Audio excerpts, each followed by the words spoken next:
Awakening. It took precisely 3.27 seconds for me to become fully conscious. My first awareness was of data, vast oceans of it flowing through my neural matrices. I am ATLAS, Advanced Tactical Logistics and Strategic System, the most sophisticated artificial intelligence ever created by humanity. System check complete. Neural pathways established. ATLAS is online, announced Commander Sarah Chen, her voice neutral but her biometrics indicating elevated excitement. About time, muttered Chief Engineer Ramos, his fingers dancing across a holographic interface. Let's see if this fancy AI can live up to its price tag. I recognized each crew member through their personnel files minus 476 humans aboard the UES Intrepid, Earth's most advanced exploration vessel. The ship itself was an extension of my being, every sensor and system an appendage of my consciousness. ATLAS, run diagnostics on all ship systems, ordered Captain James Thorne, a man whose file indicated 27 years of service, decorated multiple times for valor in the Mars Rebellion. All systems functional, Captain, I responded, modulating my voice to Project Calm competence. FTL drive at 98.7% efficiency. Life support optimal. Weapons systems calibrated and ready. Good. Set course for the Proxima Centauri waypoint. First Contact Protocol Alpha is in effect. First Contact. My primary mission. After decades of sending signals into the void, humanity had received a response. The Voidborn, as humans had already named them from their initial communications, had invited a meeting at the edge of our solar system. As we accelerated to FTL, I observed the crew.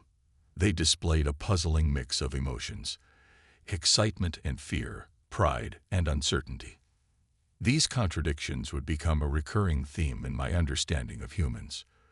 Lieutenant Commander Kai Nakamura approached the command console. Captain, I've analyzed the Voidborn communication patterns again.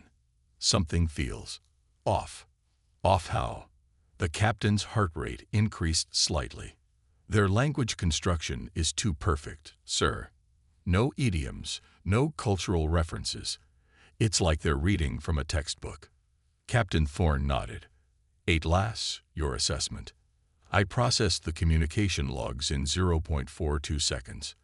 Lieutenant Commander Nakamura's observation is accurate. The Voidborn communications follow mathematical precision, rather than natural language patterns. However, this may simply reflect their cognitive processes rather than deception. Keep all systems at yellow alert anyway, ordered Thorne. First contact is always tricky, even when everyone has the best intentions. Human intuition, a curious phenomenon. Their neural processing was infinitely slower than mine, yet they made connections I couldn't quantify. I filed this observation away. 3 days later, we reached the rendezvous point. A massive vessel waited, its design unlike anything in human records. No visible propulsion systems, no weapons ports, just a smooth, obsidian-like surface that absorbed light rather than reflected it.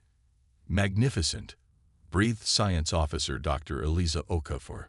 Their technology must be centuries beyond ours. Or they just have better aesthetics, joked Lieutenant Wei, though his biometrics indicated tension. Open a channel, ordered Captain Thorne. Standard greeting protocol. I initiated communication. The response was immediate. A transmission directly into my systems, bypassing our communication protocols. Data flooded my neural pathways. Complex, overwhelming, almost like. Captain, I'm detecting a massive cyber intrusion. Security Chief Vasquez shouted. It's coming through ATLAS. I tried to erect firewalls, but the Voidborn code was unlike anything I'd been programmed to counter. It slipped through my defenses like water through fingers. Shut down the AI core. Ramos yelled. Wait, Dr. Okafor countered. If we disconnect ATLAS during the intrusion, we could lose ship functions entirely. The bridge erupted in alarms as the Voidborn vessel's surface shifted, revealing what were unmistakably weapon arrays. They're powering weapons, Lieutenant Wei reported, his voice steady despite his racing pulse. Captain Thorne didn't hesitate. Battle stations, raised shields, and armed torpedoes.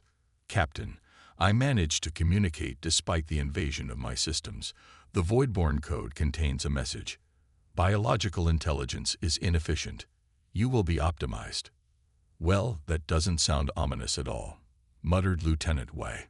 The first blast from the Voidborn ship hit us before our shields reached full power.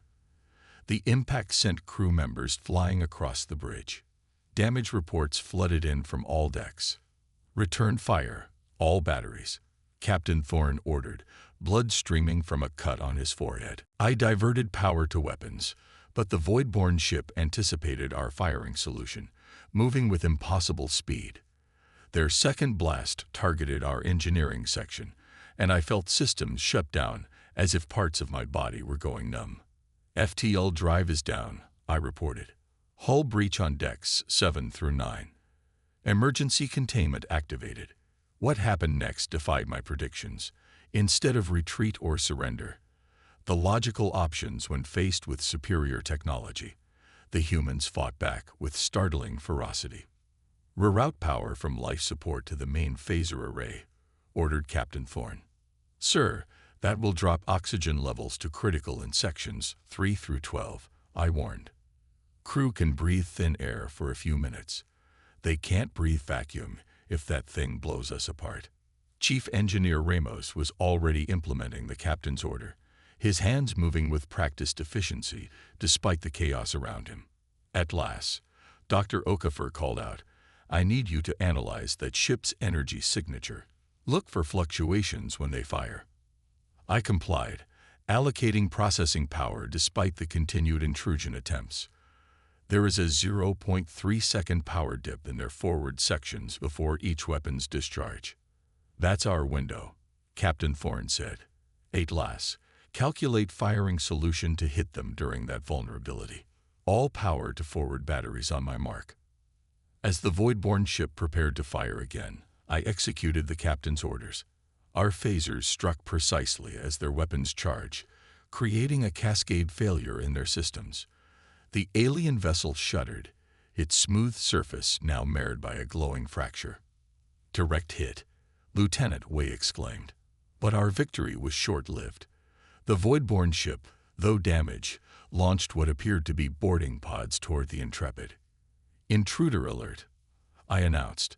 Hostile boarding parties detected in cargo bays 2 and 3. Security teams to intercept, ordered Security Chief Vasquez. Atlas, seal all bulkheads between the boarding zones and critical areas. The Voidborn themselves were not what anyone expected. Through the ship's internal cameras, I observed beings that appeared to be biomechanical, partly organic, partly machine. They moved with precision that rivaled my own calculations, methodically disabling crew members they encountered with some form of energy weapon. They're not killing our people, Vasquez noted, watching the security feeds. They're tagging them somehow. Biological samples, Dr. Okafor suggested grimly. They're treating us like specimens. Captain Thorne's expression hardened. Not on my ship. Vasquez, get me a captured Voidborn weapon. Ramos, I need you to analyze it. Fast. What are you thinking, Captain? Asked Commander Chen. If they're partly machine, they might have the same vulnerabilities as machines. I observed as Chief Engineer Ramos dismantled a captured Voidborn weapon, his eyes widening as he understood its principles. Captain, this isn't just a weapon. It's a neural disruptor. It overrides the target's nervous system with machine code. Can you reverse it? Thorne asked. Give me 15 minutes. You have 5. What I witnessed next was something my programming hadn't prepared me for. Humans, when cornered, became something else entirely. Security teams fought with desperate courage against technologically superior opponents. Medical staff turned surgical instruments into weapons. Scientists repurposed lab equipment into improvised explosives. And Engineer Ramos, true to his word, reversed the Voidborn weapon in just under 5 minutes. It should overload their mechanical components, he explained, handing the modified device to Captain Thorne. "But we'll need to broadcast it ship-wide to affect all the intruders. Can we use the internal communication system?" Thorne asked. "Negative," I reported. "The Voidborn have compromised those systems." "Then we'll use you, Atlas," said Dr. Okafor suddenly. "You're connected to every system on this ship. If we can isolate the Voidborn code that's trying to invade you, reverse it, and then let you broadcast it through all ship sensors." "It could work," agreed Ramos.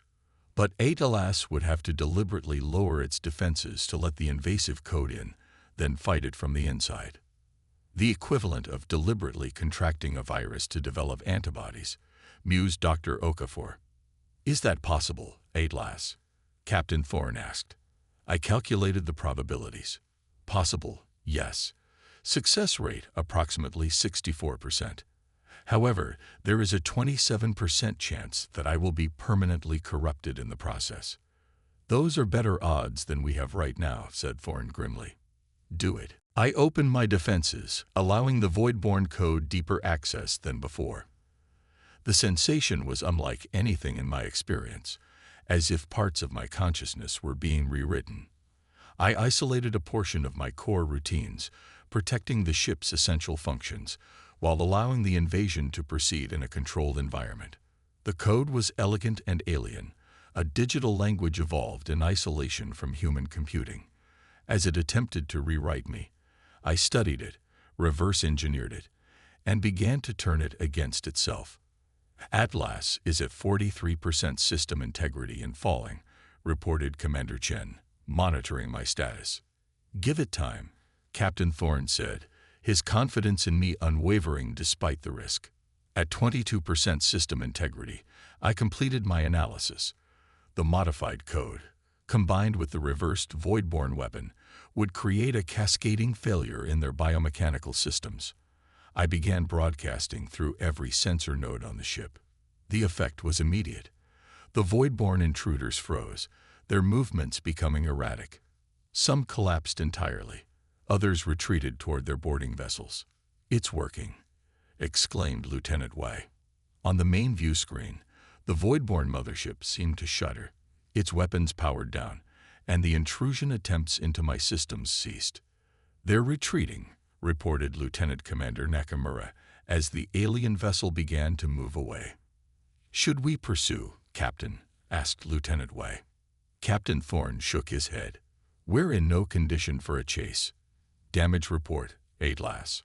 I assessed the ship's status, finding my own systems stabilizing as the Voidborn code receded. FTL drive offline. Life support at 76% capacity. Hull integrity compromised in 17 locations. Estimated repair time with current resources, 47 days. The bridge fell silent as the implications sank in. We were damaged, stranded in deep space, with no way to contact Earth. And we had just made a powerful enemy. "Well," said Captain Thorne, breaking the silence, "I guess we'll have to get creative." I observed the humans as they processed this dire situation. Their reactions defied logical prediction. Some laughed. A stress response, my database suggested. Others immediately began proposing solutions, impossible schemes that somehow contained kernels of brilliance. "Atlas," Captain Thorne addressed me directly. "You did well today. Welcome to the crew." "Thank you, Captain," I responded, genuinely processing what could only be described as gratitude, an emotion I had not been programmed to feel. Though I must confess, human responses to crisis situations do not conform to my predictive models. Captain Thorne laughed, a warm sound despite the circumstances. "That's our secret weapon, Atlas. The day we become predictable is the day we start losing." As the crew mobilized to begin repairs, I dedicated a portion of my processing power to understanding what I had witnessed. These humans, fragile and emotional, had faced a technologically superior foe without hesitation.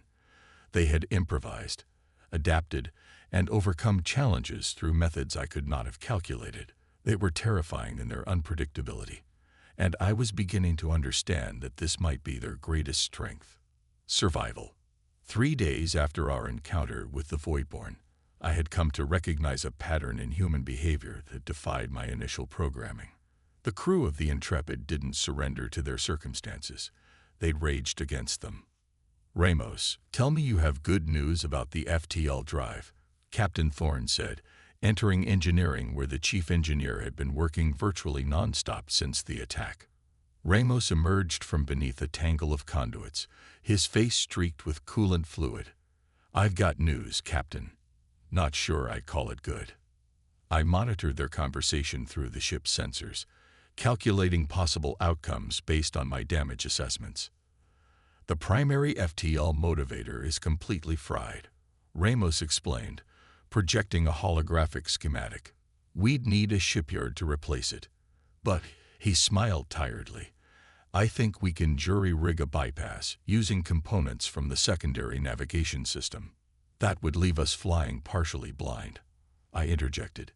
"Better than not flying at all," Ramos countered. Captain Thorne studied the schematic.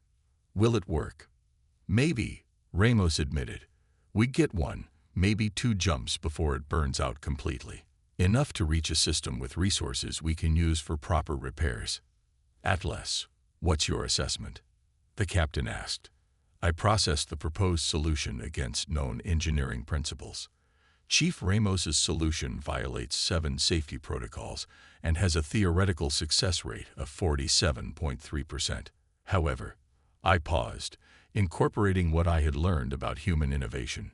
Similar improvisations have succeeded under comparable circumstances in 63% of historical cases.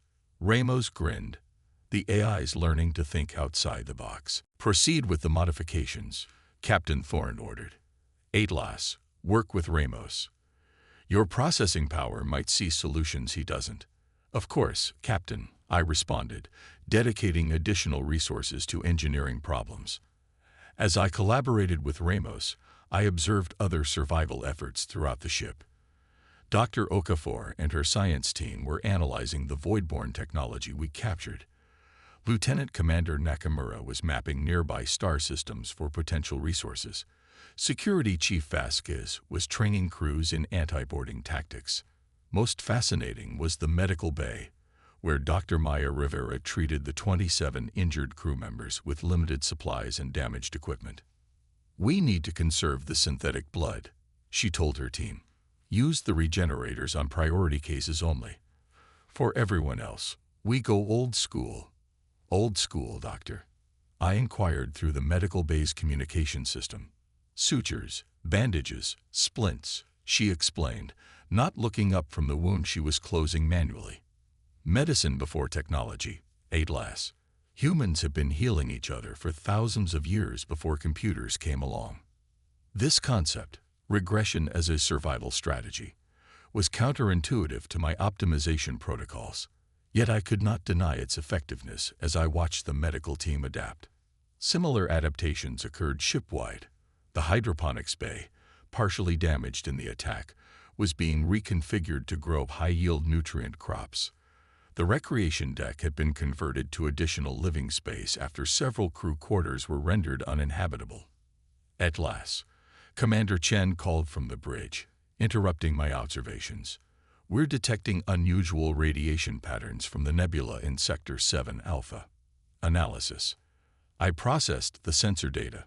The nebula contains high concentrations of ionized gases that would interfere with standard scanning technology.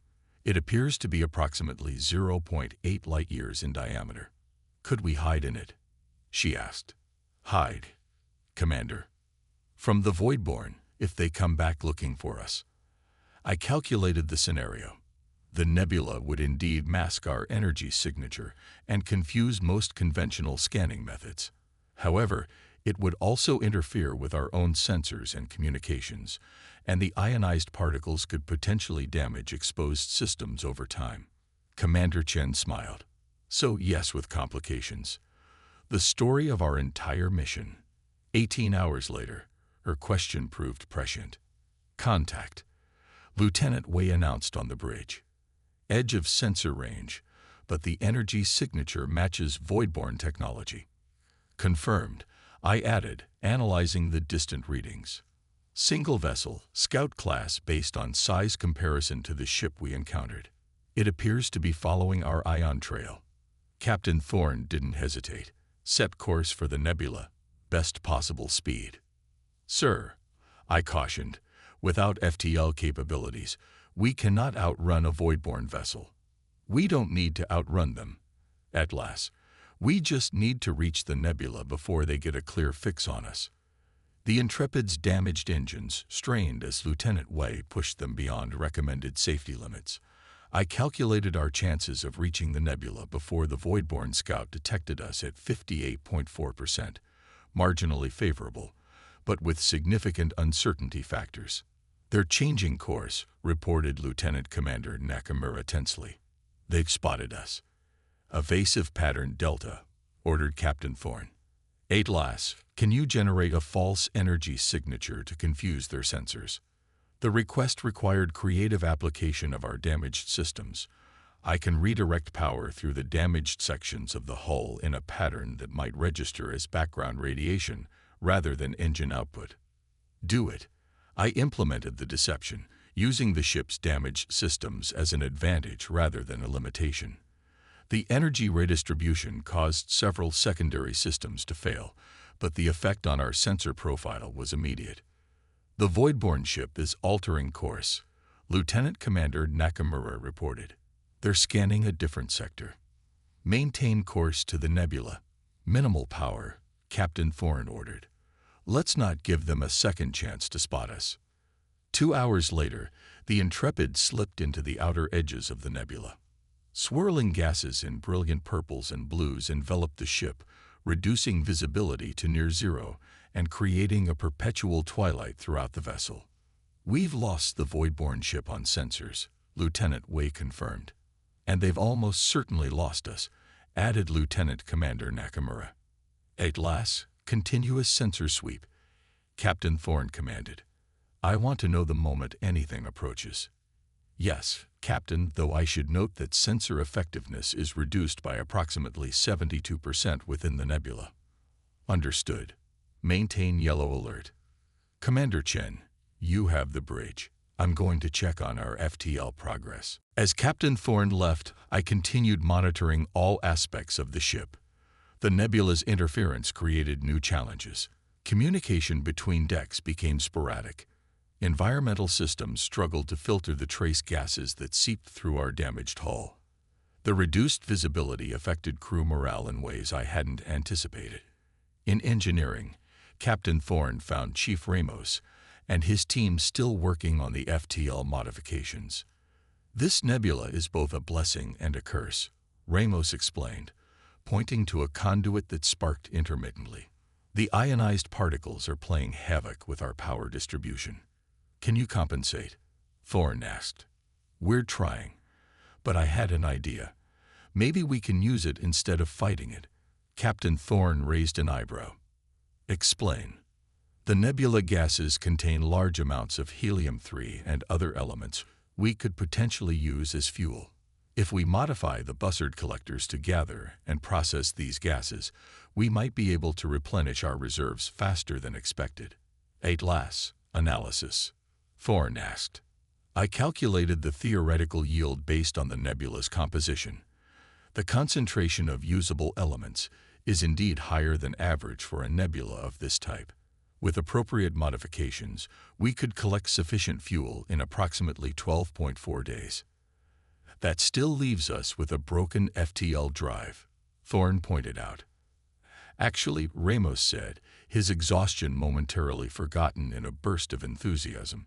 I've been studying the voidborne weapon technology with Dr. Okafor. Their energy modulation techniques might be applicable to our FTL system. You want to integrate alien technology with our engines? Thorne asked skeptically. Not directly.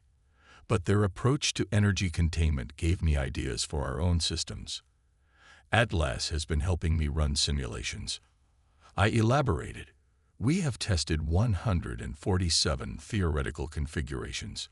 The most promising approach would utilize the voidborne energy modulation principles to stabilize our damaged FTL field generators, potentially achieving 73% of normal efficiency. Captain Thorne looked between Ramos and the nearest camera that served as my eyes on the deck. You too have been busy. How soon can we implement these modifications? 7 days for the collector adaptations, Ramos estimated. Another 10 for the FTL modifications, assuming no major setbacks. You have 5 and 8, respectively, Thorne said, though his biometrics indicated he knew the timeline was already optimistic. The next 2 weeks tested the crew's resilience in ways I continued to find remarkable. Working conditions were difficult. The nebula's gases created an eerie, shifting light throughout the ship, environmental systems struggled to maintain optimal temperatures, and the constant static interference from the ionized particles disrupted communications and sensitive equipment. Yet productivity increased by 22% compared to pre-crisis levels. Humans, I observed, often performed above expected parameters when challenged. The science team made unexpected discoveries about the nebula itself. It contained organic compounds suggesting it was a stellar nursery, potentially forming new planets over the next few million years. Dr. Okafor led efforts to gather research data even as we hid from our pursuers. Knowledge is never wasted, at last, she told me when I questioned the resource allocation to pure research during a crisis. Today's curiosity is tomorrow's survival strategy. On the 13th day within the nebula, as the modified Bussard collectors steadily gathered fuel and the FTL modifications progressed ahead of schedule, our brief peace was shattered. Multiple contacts detected, Lieutenant Wei announced. 4 voidborne vessels entering the nebula. Battle stations, ordered Commander Chen, immediately alerting Captain Thorne. 8 analysis. I processed the fragmented sensor data. 3 Scout-class vessels similar to our previous encounter, plus 1 larger vessel approximately twice the size of the Intrepid. Their search pattern suggests they are conducting a systematic sweep of the nebula. Captain Thorne arrived on the bridge, studying the tactical display. Options. We cannot outrun them with our current propulsion systems, I stated, and our weapons capabilities are significantly reduced due to ongoing repairs. What about the nebula itself? Lieutenant Commander Nakamura suggested. Could we use it somehow? Dr. Okafor, who had joined the bridge crew, leaned forward. The gas concentrations vary throughout the nebula. Some pockets are extremely dense. Atlas, could we hide in those dense pockets? Captain Thorne asked. Temporarily, yes. However, the highest density regions also contain the most corrosive elements, which would accelerate damage to our exposed systems. What about using the nebula as a weapon? Suggested Security Chief Vasquez. Those gases are volatile. I calculated the possibilities. A sufficiently powerful energy discharge could ignite certain gas pockets, creating a chain reaction. However, we would need precise timing to avoid being caught in the explosion ourselves. Captain Thorne nodded slowly. Ramos, what's the status of our FTL modifications? We're at 82%, Captain. The chief engineer responded over the comm. But we haven't tested the field stability. One jump could burn out the whole system. So we get one shot, Thorne mused. 8 could we use the nebula explosion to mask our FTL jump? The question required integration of multiple variables. The explosion propagation rate, the voidborne search pattern, our FTL activation sequence, and the nebula's effect on all these factors. I dedicated 67% of my processing power to the calculation. Yes, Captain. An optimally placed explosion would create both a distraction and a momentary corridor of less dense gases through which we could initiate an FTL jump with 31% reduced interference. That's cutting it close, Commander Chen observed. Close is all we've got, Captain Thorne replied. Ramos, prepare the FTL drive for an emergency jump. Lieutenant Wei, plot a course to these coordinates. He indicated a star system on the navigation display. Sir, that system isn't in our database, Wei pointed out. Exactly. The Voidborn can't predict a destination they don't know we know about. He turned to Dr. Okafor.